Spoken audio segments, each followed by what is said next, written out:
Guten Tag, Suprabhatam पहले मेरा और शुभ है। आज हम यूनिवर्सल सोफिया के संविधान कथा वाले हिस्से में एक बार फिर से आपके सामने अपने संकल्प को, अपनी प्रतिज्ञा को प्रस्तुत करते समय जवाहरलाल नेहरू ने जो संविधान सभा में अपना भाषण दिया था, उसके अगले हिस्से के साथ हाजिर। इस हिस्से में वो एक और क्रांति को याद करते। इससे पहले वो 2 क्रांतियों को याद कर चुके हैं, जैसा कि मैंने पिछली बार आपको बताया, आपको याद दिलाया। वो 2 क्रांतियाँ थी, अमेरिका का वॉर ऑफ इंडिपेंडेंस और फ्रांस की राज्य क्रांति।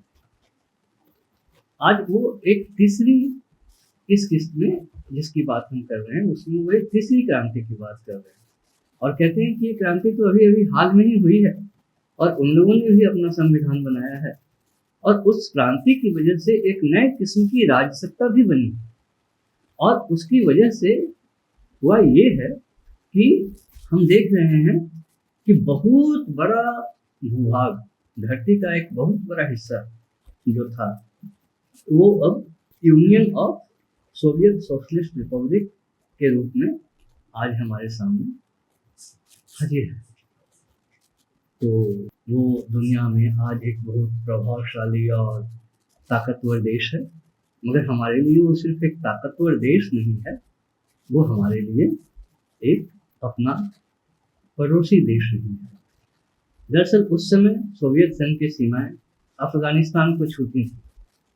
अफगानिस्तान से सटे हुए ताजिकिस्तान का जो हिस्सा है वहाँ तक सोवियत संघ फैला हुआ था उस समय में, और अफगानिस्तान तक हमारी सीमाएं भी पहुँचती थी। उस समय आज़ादी के पहले की बात है ये।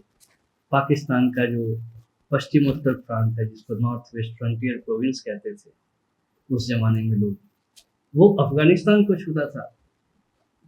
तो इस वजह से वो सोवियत रूस को अपना पड़ोसी देश कह रहे हैं और ताकतवर देश कह रहे हैं। इसके आगे जवाहरलाल नेहरू कहते हैं कि हम इन सभी संविधानों से कुछ न कुछ सीखेंगे।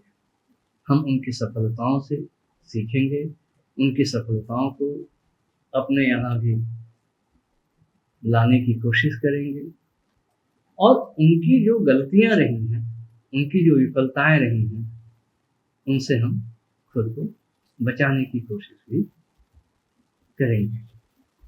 इसके बाद जवाहरलाल नेहरू एक और बात कहते हैं। वो कहते हैं कि जो भी संविधान हम बना रहे हैं उसमें हमें कई चीज़ों का ध्यान रखना पड़ेगा। हमने आपके सामने ये जो संकल्प रखा है, उस संकल्प को बनाना, उस प्रतिज्ञा को बनाना एक बड़ा ही मुश्किल काम था। अगर हम इस संकल्प में, इस प्रतिज्ञा में बहुत कम कहते तो फिर वो एक पवित्र और पावन इच्छा के अलावा, एक सुंदर सपने के अलावा कुछ भी नहीं होता।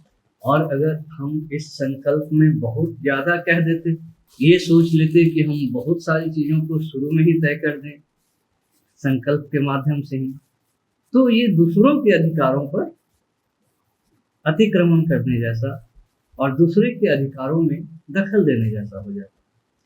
क्योंकि वास्तव में संविधान बनाने का काम तो आपका है, संविधान सभा का है।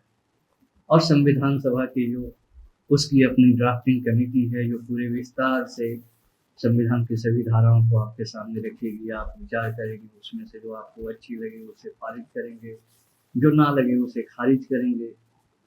तो वो काम तो आप सब लोगों का है। तो इसलिए संविधान सभा के लिए इस संकल्प को, इस प्रतिज्ञा को लाते समय मेरे मन में यही सारे सवाल थे कि ये संकल्प ना बहुत छोटा हो, ना बहुत बड़ा हो। हमने वैसी ही कोशिश की है और आप लोग इस संकल्प को उसी भावना से देखें। इसे इस रूप में ना देखें कि ये कुछ कानूनी शब्दों का एक छोटा मोटा कोई दस्तावेज है। ये दरअसल एक सपना है, एक प्रतिज्ञा है, एक उम्मीद है कि हमें अपने संविधान को इन्हीं सिद्धांतों के आधार पर बनाना है। पंडित जवाहरलाल नेहरू की ये स्पीच अभी तक जो हमने देखी है, कई मायनों में बहुत सारी बातें करती है। आपको जान करके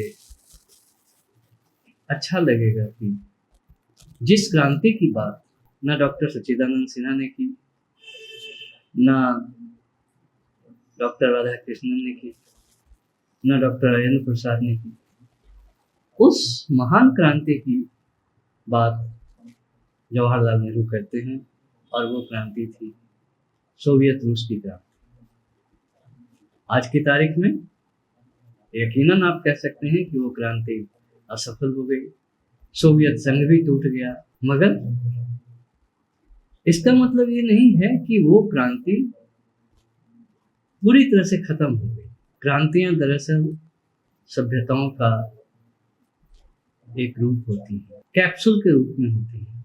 कोई सभ्यता तो 10 साल, 50 साल, 100 साल, 500 साल, 1000 साल तक चलती है और उसके बाद खत्म हो जाती है।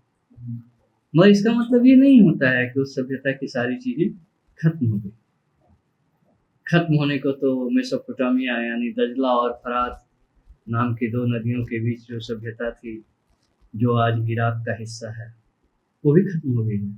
मगर उसकी कुछ चीज़ों को, जैसे समय की गिनती में 60 का जो आधार माना गया है, उसका हम अभी भी इस्तेमाल करते हैं। 1 घंटे में 60 मिनट होते हैं, 1 मिनट में 60 सेकंड। और वही बात 60 पर आधारित वही गिनती अभी भी कोण के मामले में भी चल रही है। 360 डिग्री पूरा गोल घूम जाता है, उसका 1/4 हिस्सा 90 डिग्री होता है। तो वो सभ्यता खत्म हो गई, मगर उसके असर हमारे पास हमेशा के लिए बचे रह जाते हैं। तो सोवियत संघ में जो क्रांति हुई, उसने एक नई सभ्यता को जन्म दिया।